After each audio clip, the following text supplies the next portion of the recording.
When something's bothering us physically, we go to the doctor and check it out. When something was bothering a person on their skin, back in the times of the Torah, they didn't go to a doctor. If they saw something that seemed odd, a different color than the pigment of their skin, something that seemed strange, they went to the Kohen.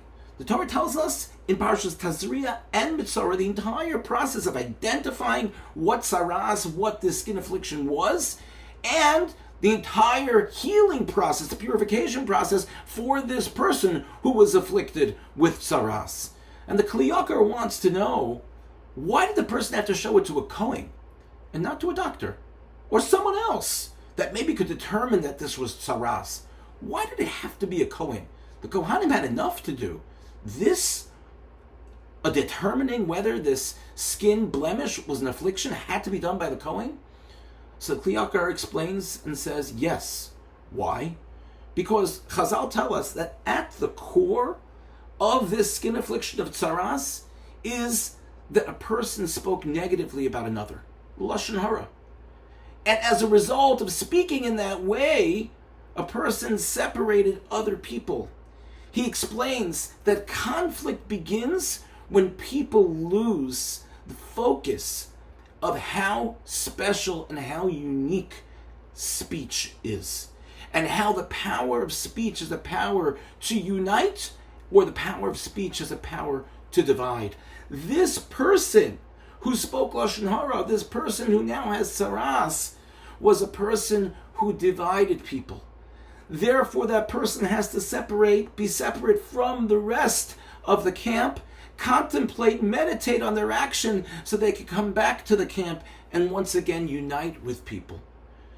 Who among the Jewish people was one leader who always wanted people to get along? He walked around and made shalom between people who were in conflict. That was Aaron HaKohen. Aaron would spend his day walking around and finding a way to make people get together when people were fighting with each other. And so it is the Kohen, the descendant of Aaron, is the one who has to determine what is tsaras on a person, so that the person can begin the process of healing, the process of purification, and could come back and not be a divider, but come back and be a uniter. Baruch Hashem, today we don't have the tzara of tsaras, although unfortunately, Chalila, there are all kinds of afflictions that exist, and we need to take the time as a society to step back and to ask ourselves, what is it that we can do to be better people?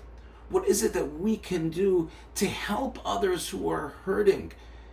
What is it that we can do to be uniters in our own little way, to make people engage with each other in a positive sense, for us to be like Aaron HaKohen, and for us to learn the true lesson as to why a Kohen and not a doctor, why Parshas Tazria and Metzora, which seems so foreign to us, actually has a tremendous, powerful lesson for us.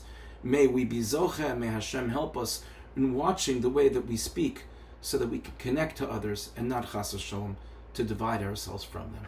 Thank you for listening, and have a good Shabbos.